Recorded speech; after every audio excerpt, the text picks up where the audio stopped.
Yeah, our CBS News partners revealing some new GPS data from the Mississippi Department of Marine Resources, tracking the movements of the boat Nolan Wells was on before he disappeared July. There are now two completely different stories about what Nolan Wells said in the last conversation anyone had with him, and they cannot both be true. One version comes from a young woman named Katie who says Wells told her he was heading back to get on the boat with his friends. The other version comes from those same friends who say Wells told them he was staying behind to spend more time with Katie.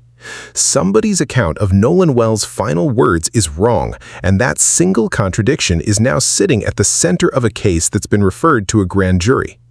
Before we get into what a grand jury actually does with a contradiction like this, you need to understand exactly what each side has said, who's saying it, and why neither account has been able to stand on its own so far.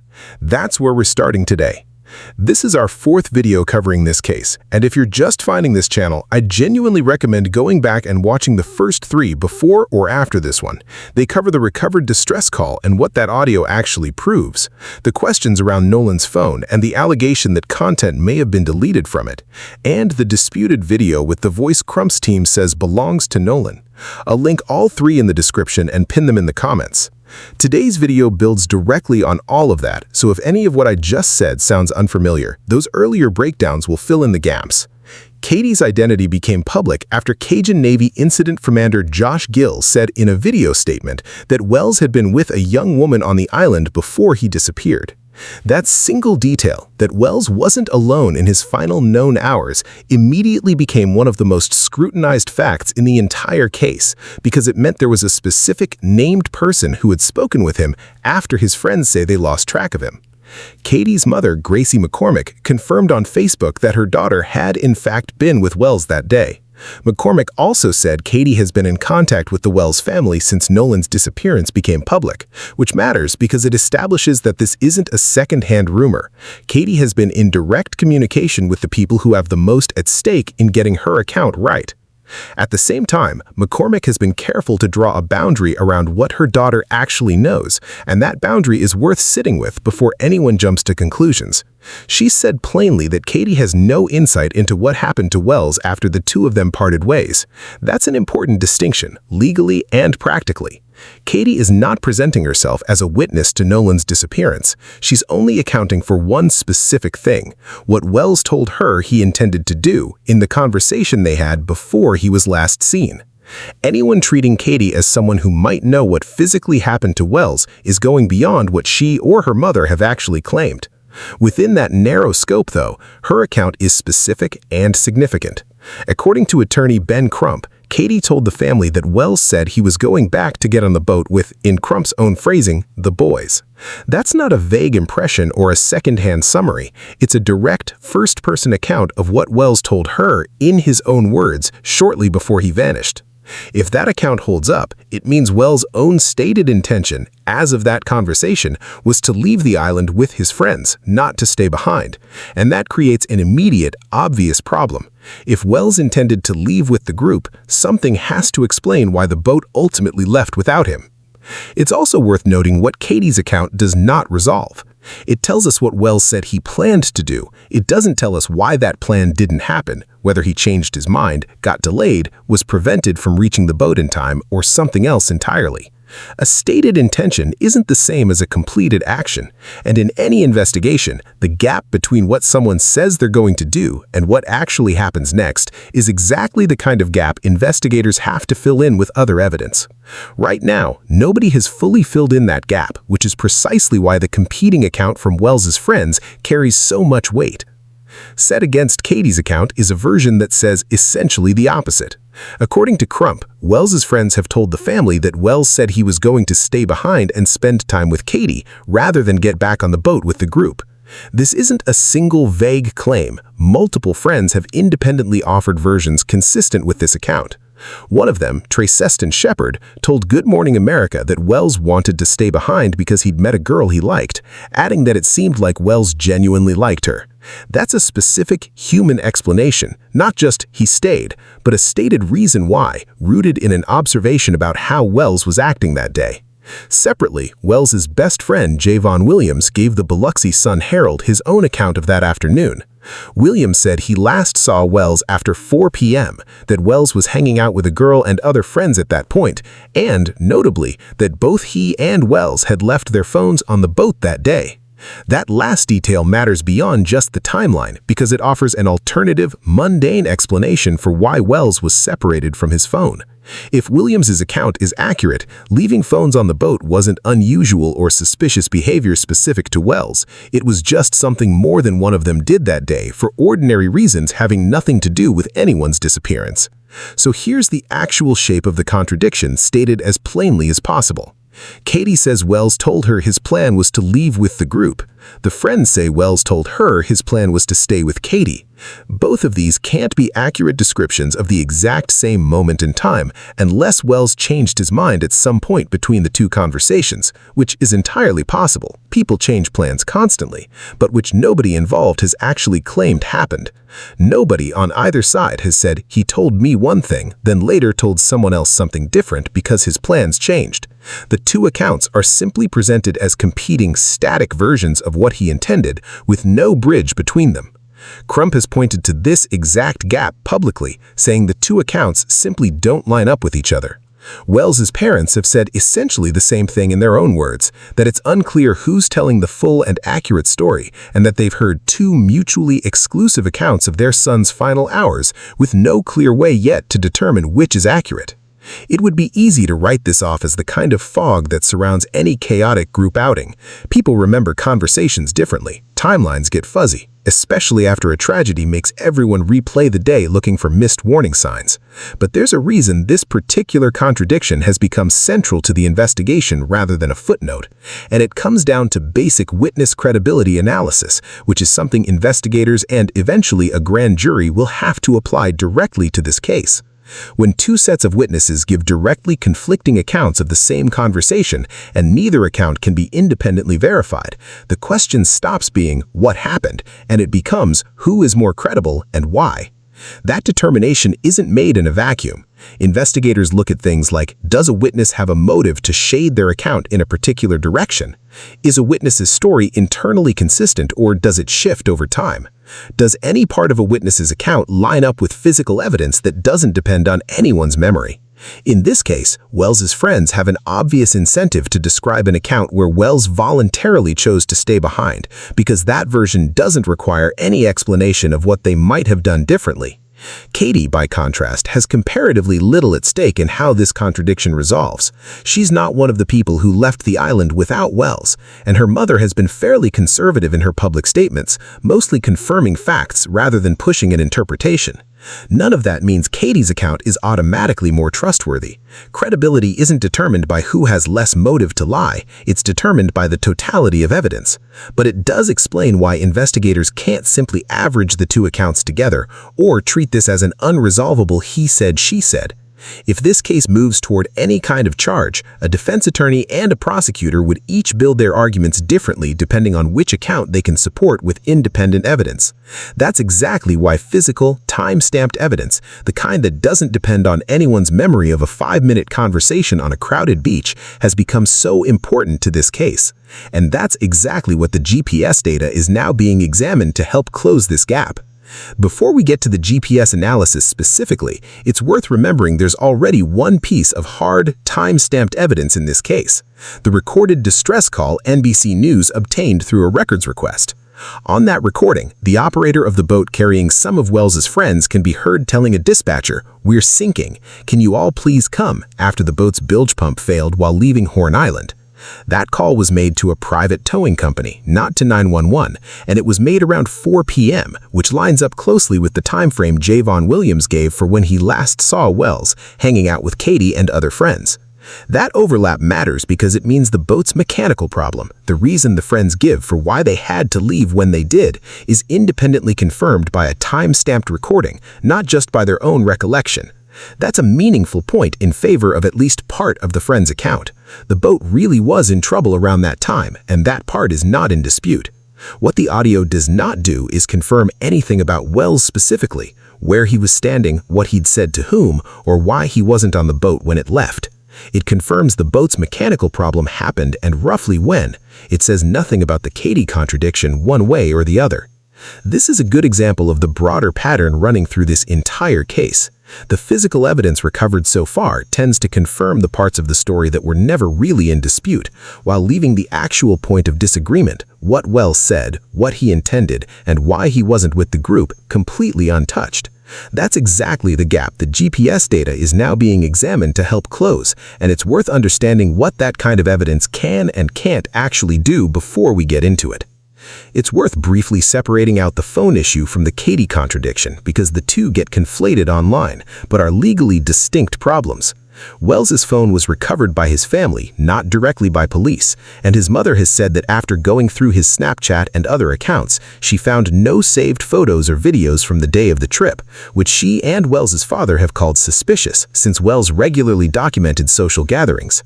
Separately, the family has raised concerns that content may have been deleted from the phone itself, a claim serious enough that attorneys for the family are now reportedly working directly with investigators on a forensic examination of the device. That issue, whatever it ultimately shows, is about what happened. What GPS data cannot do, no matter how precise it is resolve the Katie contradiction directly. Location data records where a boat was, not what two teenagers said to each other in a conversation on the beach. Even a GPS timeline that perfectly matches the friend's account of when they left doesn't tell us whether Wells told Katie he intended to leave with them or told the group he intended to stay with her, because that conversation happened on land, not on the boat, and no GPS unit was tracking Wells personally. So the honest, precise way to describe what this evidence can do is this. It can confirm or undermine the surrounding facts each side has built their account around, timing, location, sequence of events, without directly telling us which version of Wells' final words is true. That's still valuable. A witness whose account is contradicted by independent GPS data has a much weaker position going forward than one whose account the data happens to support. None of what we've covered so far, Katie's account, the friend's account, the audio, the GPS data, actually resolves how Wells died, and it's worth being clear that these are two separate tracks of the same investigation. Investigators have said drowning is suspected, and Jackson County's coroner has pointed to the well-documented strong currents on that stretch of Horn Island as a plausible explanation for how someone ends up in the water and doesn't make it back. Crump has challenged that theory directly, arguing Wells was an athlete and a strong swimmer, not the kind of person who typically drowns in familiar coastal water. Neither of those arguments has been resolved, and neither one depends on which version of Wells' final words is true. That's an important thing to hold on to as this case moves forward. Even if the GPS data eventually settles the timeline question, and even if investigators eventually determine which account of Wells' final words was accurate, none of that automatically tells us how he died or whether anyone bears legal responsibility for it. Cause of death is a separate medical question, currently sitting with two parallel efforts: the state's completed autopsy, still awaiting toxicology results, and the independent autopsy the family commissioned, now underway in Washington, D.C., reportedly funded in part by Colin Kaepernick. Two autopsies running in parallel means two separate medical findings that will eventually need to be reconciled publicly, whatever they show. So think of this case as running on two tracks that eventually feed into the same place. One track is about what happened in the hour before Wells was left behind, the Katie contradiction, the friend's account, the GPS data. The other track is about what happened to his body once he was in the water, the drowning theory, the two autopsies, the pending toxicology results. Both tracks matter to a grand jury because both go to the same underlying question: was this a tragic accident, or does the evidence support that someone bears responsibility for what happened? This is where all of it converges. Crump and the Wells family met with Jackson County District Attorney Angel Myers McIlrath, and Crump described the meeting afterward as respectful. According to Crump, the DA's office confirmed that Wells's case will be turned over to a grand jury once the sheriff's office completes its investigation. The DA's office has told NBC News that this is standard procedure in any case involving an undetermined cause of death, and by itself isn't a signal that a crime occurred, a point worth repeating clearly because a grand jury referral in cases like this is routine, not an accusation against anyone. It's worth explaining generally what a grand jury actually does, because a lot of public discussion about this case treats grand jury as though it automatically means charges are coming. It doesn't. A grand jury's job is to review the evidence investigators have gathered and decide whether there's enough to support formal charges against a specific person, a standard usually described as probable cause, which is a meaningfully lower bar than the beyond a reasonable doubt standard required to actually convict someone at trial. A grand jury can also decide the evidence doesn't support charging anyone at all, in which case no indictment is issued and the case may remain open or effectively close, depending on whether new evidence surfaces later. Applied to this case specifically, that means the grand jury will eventually have all of this in front of it at once. Katie's account of what Wells said, the friend's contradicting account, Javon Williams' timeline, the recorded distress call, the GPS data once it's fully analyzed, the phone's forensic review, the disputed video and voice claim, and both autopsy findings once complete. The grand jury's job isn't to decide which witness seems more sympathetic or which family's version of events is easier to believe emotionally.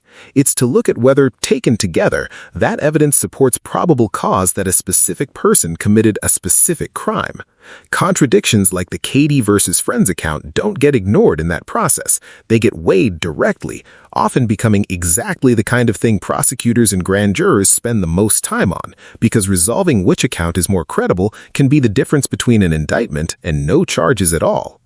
Right now, none of that has happened yet. No charges have been filed. No one has been named a suspect. The sheriff's investigation is still active. The GPS analysis hasn't been publicly finalized, and both autopsies are still pending. What has changed concretely is that this case now has a defined legal pathway: sheriff's investigation, then grand jury review, rather than sitting in the more open-ended, undefined status it had in the first days after Wells's body was found. That's a real development, even without a single new fact about what actually happened to him. One more thing worth addressing directly, because it's shaped so much of the public conversation around this case, is the sheer volume of outside pressure surrounding it. The Mississippi State Conference of the NAACP formally demanded the release of law enforcement records, witness statements, video evidence, and autopsy findings once complete, framing transparency as an obligation owed to the family rather than a courtesy. Sheriff John Ledbetter, for his part, has publicly asked the public to stop spreading unverified information while the investigation continues, a standard request in any case where online speculation is moving faster than the evidence itself. It's worth being honest about what that kind of public pressure can and can't actually do. It can affect how quickly information gets released, how much scrutiny investigators face if they appear to move slowly, and how much political cost there is to handling the case poorly. What it cannot do is lower the legal bar a grand jury needs before charging anyone. Probable cause is probable cause regardless of how many people are watching, how much media coverage a case receives, or how strongly a family or the public feels that something doesn't add up. A grand jury weighing the Katie contradiction, the GPS data, and everything else in this case isn't operating with a different standard because of the national attention. The attention just means more people will be watching to see whether that standard gets applied consistently. That distinction matters here specifically because so much of the online conversation around Katie's account versus the friend's account has already treated one side as obviously credible and the other as obviously covering something up, often before any of the physical evidence has actually been analyzed. That's an understandable reaction to a case this emotionally charged, but it's not how this contradiction is likely to actually get resolved. It gets resolved the way these things always do. Slowly, through forensic analysis of the evidence that doesn't depend on anyone's memory, and eventually through a formal proceeding designed specifically to weigh conflicting accounts against whatever hard evidence exists to test them. Before we close out, it's worth stepping back from the legal analysis for a moment, because underneath every piece of evidence we've walked through today is a family that has lost their son, and a group of other families now living under intense public scrutiny during what would already be one of the hardest periods of their lives. Christine and Elmore Wansley have said plainly that they're still grieving, that it hasn't even been that long since their son was found, and that they're trying to protect their family and hold on to some sense of peace while all of this plays out in public. That's not a small thing to ask of anyone, to process the loss of a child while also fielding contradictory accounts, media requests, and a case moving to a grand jury all at the same time. If you've ever lost a child, a sibling, a close friend, or anyone whose absence reshaped your daily life, you probably know that grief like that doesn't wait for an investigation to finish. It doesn't pause while GPS data gets analyzed, or while two competing witness accounts get sorted out. The Wells family is living that reality right now, in real time, in front of a national audience. And so, in a much quieter way, are the families of the friends who were on that boat, some of whom have said they've received threats simply being connected to this case. None of them chose to have their grief or their fear made public property. That's worth remembering every time this case shows up in your feed.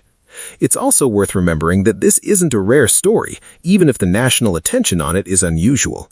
Families lose children under unclear circumstances more often than most of us think about, and most of those cases never get a civil rights attorney, a national news cycle, or a grand jury referral. Nolan Wells' case has resources and visibility behind it that most grieving families never get access to, and that imbalance is itself something worth sitting with, regardless of how this particular case resolves. So here's what I want to ask you directly.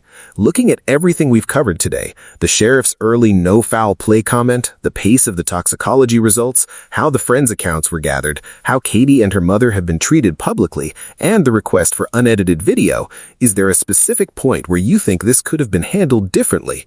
Not who's guilty of what, because that's not something any of us can determine from the outside. I mean the process itself, the communication with the family, the speed of releasing information, how witnesses were approached, how the public was looped in.